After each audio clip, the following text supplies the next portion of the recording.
n'a plus accès à ce monde, il ne protège personne, il n'y a pas d'ancêtres angélisés. Et que les ancêtres veillent sur toi. Et non, en islam, il n'y a pas de les ancêtres vont veiller sur toi. Dieu veille sur toi. L'islam, ce n'est pas la tradition arabe. Assalamu alaikum les amis, j'espère que vous allez bien. Très heureux de vous retrouver encore une fois à Kouzoufada. Aujourd'hui, vidéo réaction et on va réagir à la polémique Kémy Seba. Si vous ne savez pas de quoi il s'agit, suivons ensemble et on va réagir au fur et à mesure. Mais d'abord, un petit disclaimer. Je suis en train de réagir en tant qu'Africain musulman. Donc, je mettrai plus l'accent sur ce qui touche à l'islam, dans tout ce qu'il est en train de dire dans sa vidéo. Il a fait une vidéo assez longue d'une vingtaine de minutes. Donc, je vais réagir juste sur certaines parties et je vais donner mon point de vue. Sans plus tarder, rentrons vite dans le vif du sujet. Nous avons découvert entre deux avions une polémique née sur les réseaux sociaux, sur Twitter, je crois, émanant de comptes qui ne montrent pas leur visage, assez marrant et cocasse quand on parle d'infiltration, et qui ont sorti un extrait avec des parties inversées dans l'ordre chronologique, avec une légende qui disait qu'Kémy Seba explique avoir infiltré la communauté musulmane et, sous-entendu, les pousser à apostasier pour faire de l'association et adhérer au culte vaudou, CF, le culte des morts.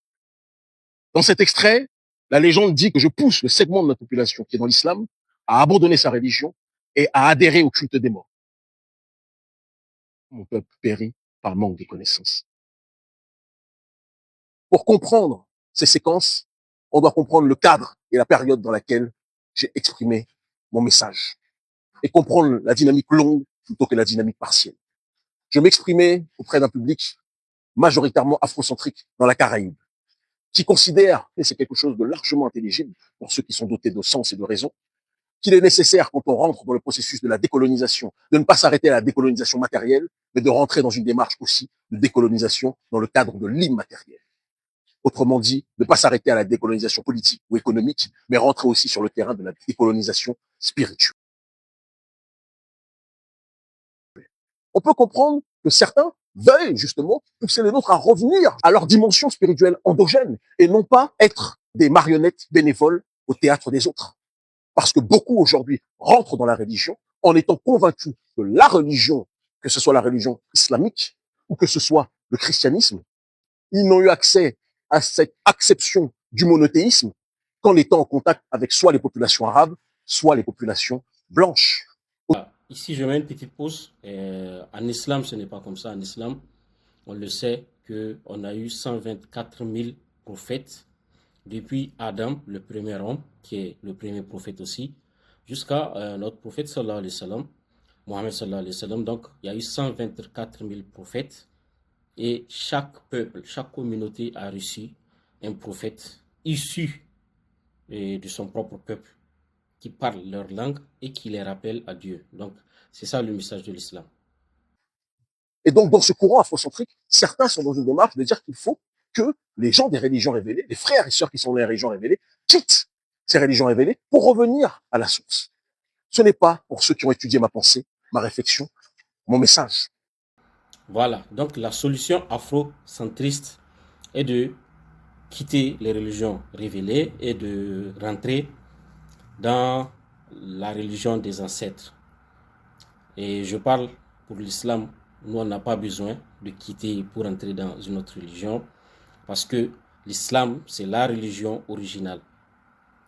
Ça c'est sa version finale, mais le message, les fondamentaux restent les mêmes depuis le premier homme jusqu'à maintenant.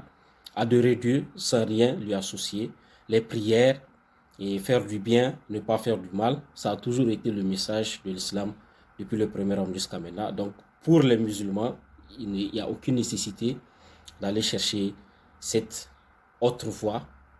Et d'autant plus que cette voie que les autres vont aller chercher, il y a beaucoup d'incertitudes, alors que nous, on a la certitude de la révélation venant de Dieu. Donc je ne vois pas l'importance ou bien le besoin pour un musulman d'aller chercher une spiritualité ou bien une croyance en dehors de l'islam, puisque l'islam, c'est la croyance fondamentale.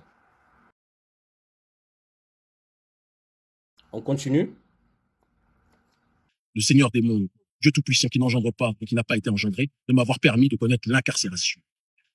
Voilà, cette phrase, Dieu Tout-Puissant, qui n'engendre pas et qui n'a pas été engendré, ça c'est une partie de la sourate Al-Ikhlas, la sourate 112 dans le Coran, qui dit Dieu, il n'a pas engendré, il n'a pas été engendré, et nul ne lui est comparable. Dieu le Tout-Puissant qui n'a pas engendré et qui n'a pas été engendré, et nul ne lui est semblable. Parce que l'incarcération 2007, à Bois d'Arcy, à la prison de Bois d'Arcy, m'a permis d'étudier et de connaître justement ce que l'on appelle la synthèse, après la thèse Nation of Islam, l'antithèse, l'afrocentricité et le mouvement kémite, la synthèse à travers l'étude des textes de l'école de la tradition primordiale, dont l'une des figures les plus visibles, mais qui est loin d'être la seule, est René Guénon, un métaphysicien profond, puissant, paix à son âme, connu aussi sous le nom d'Abdelwahid Yahya, parce que c'était aussi un soufi. Quelqu'un qui avait étudié différents systèmes initiatiques, avec toujours l'obsession de rechercher l'unicité stricte divine. Il résumait la dynamique spirituelle à l'image d'un arbre qui serait caractérisé par ses racines, que constitue la tradition primordiale, le code source de l'univers, le créateur. La racine, par la suite, donne le tronc, les cosmogonies primordiales de ces peuples primordiaux. Cosmogonies que sont les cosmogonies négro-africaines qui constituent le premier peuple de l'histoire de l'humanité. Cosmogonies à l'intérieur desquelles se trouve le monothéisme strict, avec leur gouvernement métaphysique. Dans chacune de ces cosmogonies, qui sont en réalité différents reflets d'une même réalité reliée à l'unicité stricte divine. Le message quand même central reste le même, le monothéisme strict. Ça c'est l'islam en réalité. C'est vraiment la religion du monothéisme strict par définition. Il n'y a pas une religion dans ce monde qui représente parfaitement le monothéisme strict plus que l'islam. Et après le tronc, les branches que constituent dans cette ère du monde matériel les religions révélées, religion qui vient de religiare et qui signifie relier, parce que le peuple à un moment donné est devenu tellement déconnecté de l'esprit, du spiritus, de la spiritualité, que certains parmi l'humanité ont eu besoin d'être reliés, d'avoir accès à une démarche matérielle pour être connectés à Dieu à travers un livre. Les oiseaux n'ont pas de livre, mais ils sont connectés à Dieu, ils suivent l'ordre naturel de Dieu. Les lions n'ont pas de livre, mais ils sont programmés pour agir selon les règles de Dieu. L'homme s'est déconnecté, pour certains, pour beaucoup, de sa loi naturelle. Et donc, les livres sont apparus à cette étape ultime de la dégradation de l'humanité. Voilà, et voilà, comme on a les livres déjà, les livres sont apparus, on doit comparer, voir parmi les livres révélés, lequel est vraiment le livre authentique. Vous pouvez chercher, faire vos recherches.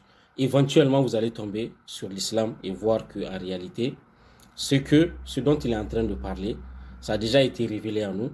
Nous avons le livre final, la révélation finale pour l'humanité tout entière qui doit suivre cette révélation pour arriver à atteindre la satisfaction du divin, de Dieu, d'Allah, et enfin que Allah les récompense par le paradis. Donc voilà, ça c'est réellement l'islam. C'est pour cela que nous on dit que l'islam c'est la religion universelle et la dernière religion. Il n'y aura pas d'autre religion après l'islam. Et c'est la religion que Dieu a voulu que l'on suive pour être guidé. Donc, pour ceux qui cherchent à être guidés, éventuellement, s'ils sont sincères, ils vont tomber sur l'islam. Et dans la continuité de l'étude de l'école de la tradition primordiale, parce que l'étude de l'école de la tradition primordiale vous encourage à rentrer dans les processus initiatiques les plus profonds, qui vous permettent toujours de vous rapprocher du créateur, de l'unique, qui n'engendre pas, qui n'a pas été engendré. Je me suis initié au vaudou. Mais le problème, c'est que certains des nôtres pensent que le vaudou, parce qu'ils n'ont appris le vaudou qu'à travers le regard du colon, blanc ou arabe, pensent que le vaudou, c'est le cannibalisme. C'est les sacrifices humains. C'est la sorcellerie. Pauvre peuple. Pourquoi tant de mépris pour ce que vous êtes et pour ceux dont vous venez? La cosmogonie vaudou, comme la cosmogonie yoruba, lorsqu'on étudie dans le cadre de la tradition primordiale, vous comprenez rapidement que dans toutes les cosmogonies négro-africaines, il y a l'unicité stricte divine. Chez les Akans, chez les Faux, chez les Séréas, chez les Yoruba, et chez une multitude de tribus africaines originelles. Divers noms, mais une même réalité. Il y a Dieu Tout-Puissant, et il y a ces différents attributs, qui sont différents archétypes, reflétant une seule et même réalité. en fait, à ce niveau, le problème, c'est quoi? Le problème, c'est pas forcément reconnaître le monothéisme, dire qu'il n'y a qu'un seul Dieu unique. Non, le problème, c'est comment on adore Dieu. Ça aussi, c'est important. Donc ça, l'islam nous apprend que même si euh, tu reconnais qu'il y a un Dieu unique qui mérite d'être adoré, ce n'est pas à toi de décider comment tu vas l'adorer. C'est à lui de dire comment il veut être adoré. C'est pour cela que nous, en islam, on a les rituels d'adoration. Et Dieu dit, voilà, vous allez prier 5 fois par jour. Et chaque prière va se faire à un intervalle de temps bien déterminé. Et le nombre de prosternations, au nombre de rakats, comme on dit, le nombre de rakats, et dépend, il fixe. Par exemple, la prière du matin, c'est 2, et la prière de juste l'après-midi, c'est 4. Pourquoi? On ne sait pas. Dieu a dit, vous faites comme ça, et vous le faites. Et vous allez réciter le Coran, qui est en arabe. Vous n'allez pas faire la prière dans votre langue natale, non. Vous allez directement utiliser la langue de la révélation, qui est le Coran en arabe. Vous allez prier en arabe. Ça, c'est le rituel. Maintenant, une fois que vous finissez, si vous avez vos invocations à faire, vous êtes libre de les faire dans la langue qui vous sied, la langue que vous maîtrisez le mieux. Vous pouvez faire vos invocations, il n'y a pas de problème. Mais le rituel, il est codé et vous êtes obligé de suivre comme ça a été révélé. C'est pareil avec le jeûne de Ramadan ou un jeûne du matin jusqu'au soir. Il y a des actes qui vont faire que votre jeûne n'est pas valide. Il y a des actes aussi qui vont faire que votre jeûne est valide, ainsi de suite. Donc tout a été révélé, codifié. Et c'est comme ça que Dieu a décidé qu'on va l'adorer. Et le musulman, normalement, c'est quelqu'un qui est soumis à la volonté de Dieu. Quand nous poussons les nôtres à s'intéresser aux cosmogonies négro-africaines, à la métaphysique négro-africaine, c'est pour qu'ils évitent, lorsqu'ils sont dans les branches de l'arbre spirituel que constituent les religions révélées, qu'ils pensent que le monothéisme strict, ils n'ont eu accès à ce dernier qu'en étant au contact des populations arabes. Oui, oui, c'est vrai. C'est vrai. Et en fait, en islam, l'arbre dont il parle, nous, on considère l'islam en entier comme cet arbre-là. On considère que c'est le Coran qui est le message final et que c'est ça que l'humanité doit suivre. Et aussi, si les gens sont ignorants du fait que en islam, en réalité, je l'avais dit précédemment, je le répète, on croit que Dieu a révélé de messagers, a envoyé des messagers et des prophètes à toute l'humanité, à tous les peuples séparément. Il y a des individus que Dieu choisit pour les élever et faire d'eux les messagers, les prophètes de Dieu pour leur propre peuple. Et il va prêcher le message que nous on appelle islam à leur peuple. Donc tous les peuples ont eu accès à ce monothéisme-là. Ce n'est pas un truc de noir, blanc, jaune, vert, non, c'est un truc qui concerne l'humanité. Parce que Dieu, il voit l'humanité comme et sans la couleur. La couleur, c'est juste des attributs qui font qu'on va se reconnaître entre nous. Mais ce n'est pas ça qui est le plus important. Aux yeux de Dieu, ce n'est pas la couleur, ni les prestiges, ni ta race, ni ton ethnie, c'est pas ça qui compte, c'est la piété qui compte au niveau de Dieu. Des populations caucasiennes, parce que cela les rend marionnettes bénévoles dans le théâtre des autres. Or, si vous rentrez dans ces religions en sachant que le Coran est l'ultime rappel pour les musulmans, mais l'ultime rappel sous-entend qu'il y a eu des appels auparavant, comme il est synthétisé dans le Coran quand il est dit « Chaque nation a reçu un messager qui parlait la langue du peuple dans lequel il a été envoyé ». Cela signifie que, avant le sceau de la prophétie caractérisé par le prophète Mohammed, que la paix soit sur lui, il y a eu une multitude de messagers et de prophètes qui avaient reçu le message de l'unicité stricte divine dans tous les peuples, et dans les peuples premiers en priorité. Ouais, c'est vrai. Il y a eu, comme je l'avais dit, je le répète encore, multitude de messagers, de prophètes pour tous les peuples, noirs ou non noirs, qu'ils soient blancs, rouges, verts, quelle que soit la couleur, quelle que soit leur langue, ils ont reçu des prophètes pour leur donner la voix. Cependant, nous croyons fermement que après cette révélation, bien sûr, bien entendu, des modifications qui vont venir avec le temps vont faire en sorte que le message soit corrompu. Et le seul message que Dieu a décidé qu'il ne sera pas corrompu, parce que c'est le dernier message, c'est le message de l'islam. Voilà la conception en fait de l'islam. Voilà pourquoi le musulman est à l'aise dans sa religion. Il ne cherche pas à une autre spiritualité parce qu'il sait que cette spiritualité, ce qu'il a, le Coran, ce qu'il a comme islam, est la voie. Donc il n'y a aucun doute là-dessus.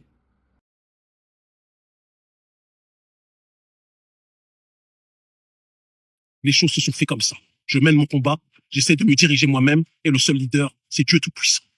Et quand je vous dis que les ancêtres primordiaux veillent sur vous, certains musulmans oublient que les anges, ils ont des anges qui veillent sur eux, ils en ont à chaque épaule. Reconnaître leur existence et leur réalité ne signifie pas renier l'unicité stricte divine. Voilà. Voilà l'une des confusions aussi. En fait, je l'ai entendu plusieurs fois venant de certaines personnes qui disent que les ancêtres veillent sur toi, etc. Non, en islam, il n'y a pas de les ancêtres vont veiller sur toi. Dieu veille sur toi et Dieu envoie des anges, comme il l'a dit. Il t'a assigné des anges pour qu'ils veillent sur toi. Les anges, par contre, ne sont pas des êtres humains, ne sont pas nos ancêtres. Un être humain, il meurt, c'est fini. En islam, il n'a plus accès au monde des vivants. Il n'est plus actif, en fait. Son livre est fermé. Il est en train d'écrire son livre du moment où il est né jusqu'à sa mort. Quand il meurt, c'est fini. Lui, son livre est fermé, il est inactif. Il est dans un autre monde en attendant le jugement dernier. Donc, il n'a plus accès à ce monde, il ne protège personne. Il ne devient pas un ange, comme certains disent, nos ancêtres angélisés. Non, il n'y a pas d'ancêtres angélisés. Les ancêtres, tout celui qui meurt, va rendre des comptes à Dieu individuellement. Voilà. Chacun va rendre compte à Dieu individuellement. Donc, ce n'est pas de sa responsabilité une fois qu'il meurt. Il n'a ni la responsabilité ni la capacité de veiller sur quelqu'un d'autre qui est vivant. Les anges ne sont pas des êtres humains. Nos ancêtres ne deviennent pas des anges. Nos ancêtres ne sont pas angélisés. Nos ancêtres meurent, disparaissent et jusqu'au jugement dernier. C'est comme ça que ça se passe en islam. Arrêtez de renier votre culture. Arrêtez d'humilier votre peuple. Arrêtez de cracher sur ce que vous êtes. Parce que c'est cette haine de vous-même qui vous rend bénévole au théâtre des autres. La religion de la soumission à Dieu l'unique ne peut pas être l'arabité, ne peut pas être l'occidentalisation. Vous pouvez être chrétien ou musulman en étant enraciné dans votre identité. Et connaître les cosmogonies négro-africaines dans un cadre de monothéisme strict, ce n'est pas renier votre foi, c'est vous revitaliser et ne plus être des bénévoles. Voilà, donc à ce niveau, l'arabité, j'ai eu plusieurs fois à avoir des débats avec des gens qui n'arrivent pas à faire la différence entre l'islam et l'arabité. Ils pensent que l'islam, c'est la tradition arabe. J'ai beau expliquer, ils refusent de comprendre. L'islam, ce n'est pas la tradition arabe. Le prophète Mohammed sallallahu alayhi wa sallam, quand il est venu, il a combattu les Arabes. Il a combattu leur culture. Les Arabes avaient des cultures d'idolâtrie, du polythéisme. Ils avaient plusieurs dieux. Ils n'ont pas rejeté Dieu, dire que Dieu n'existe pas. Allah, le Dieu unique qui a créé, qui n'est pas engendré et n'a pas été engendré. Ils ne disent pas qu'il n'existe pas, non. Mais ils associent. Ils ont des divinités qu'ils associent avec Dieu. Ils disent ça, c'est la divinité pour la pluie, ça c'est la divinité qui nous permet de gagner les guerres, ainsi de suite. Ils ont des centaines de divinités à côté de Dieu. Donc c'était ça le problème, il a combattu cela. C'est ça qui était la tradition des Arabes quand lui il était venu, le prophète sallallahu alayhi wa sallam. Donc ça ne peut pas être sa tradition à lui puisqu'il est venu avec un message qui est en contradiction avec ce que eux les Arabes ils croyaient quand lui était venu. Donc on ne peut pas dire que non, l'islam c'est la tradition des Arabes. Non, il est venu, il a modifié, il a changé totalement leur société avec le message de l'islam. Donc c'est le même message là que nous on suit. On s'en fout que la personne soit arabe ou non arabe. Si demain, toute l'Arabie et la péninsule arabique quitte l'islam, vous pensez que nous, on va quitter l'islam? C'est pas comme ça. Ça se passe pas comme ça. Nous, on suit le message de l'islam. C'est un message qui est en arabe, qui a été révélé sur l'un des arabes, mais qui est un message universel, qui est applicable partout. Je ne sais pas si ceux qui n'arrivent pas à comprendre ont compris, mais s'ils n'arrivent pas à comprendre, on ne peut rien faire. Mais sachez quand même que l'islam, c'est une religion universelle. Ce n'est pas l'arabité, ce n'est pas la tradition des Arabes. Mais parfois, il y a des gens qui disent non, mais quand le prophète, votre prophète, il est venu, les Arabes faisaient par exemple le Hajj, ils tournaient autour de la Kaaba, ils faisaient certaines choses, les rituels de Safa et Marwa, que il est venu et il a approuvé. En réalité, ceux qui n'ont pas compris, c'était les rituels qui ont été révélés depuis son ancêtre à lui, Ibrahim, qui est le père d'Ismaïl. Donc Ismaël qui est son ancêtre, c'est eux qui ont apporté ces rituels au niveau de la Mecque. Donc, avec les siècles et les millénaires qui sont passés, les Arabes ont modifié ces rituels-là, ont apporté beaucoup de choses que Dieu n'a pas approuvées. Donc, quand le prophète Mohammed sallallahu alayhi wa sallam est venu, il a gardé uniquement ce qui n'a pas été modifié. Tout ce qui a été modifié, il a rejeté et il a ramené le rituel original abrahamique. Voilà, c'est ça la confusion en fait. Les gens pensent que non, il a pris la tradition des Arabes. Non, non, non, c'est pas la tradition des Arabes, c'est la révélation d'avant lui qui a été modifiée. Il a simplement enlevé ce qui a été modifié pour rectifier le message.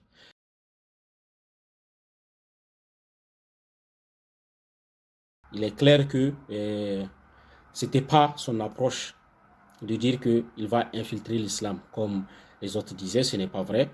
C'est vrai qu'il a une vision qui est proche de l'islam, mais nous en islam, on n'a pas de quelque chose qui est proche, on va l'accepter. C'est l'islam en tant que religion, en tant que spiritualité, c'est l'islam. Rien qui vient de qui que ce soit ne peut être accepté dans la religion islamique. En dehors de cela, le combat politique, économique et surtout les autres domaines, bien sûr, c'est un combat qui est africain, qui nous regarde tous et on lui souhaite beaucoup de force et beaucoup de courage dans ce combat. Ok, je m'arrête ici. C'était juste une réaction. Je me suis concentré uniquement sur les aspects islamiques. Voilà. Donc, pour ceux qui veulent voir l'entièreté de la vidéo, peuvent se référer aux pages, aux réseaux sociaux du frère Kémy Séba, qui a fait un très bon boulot.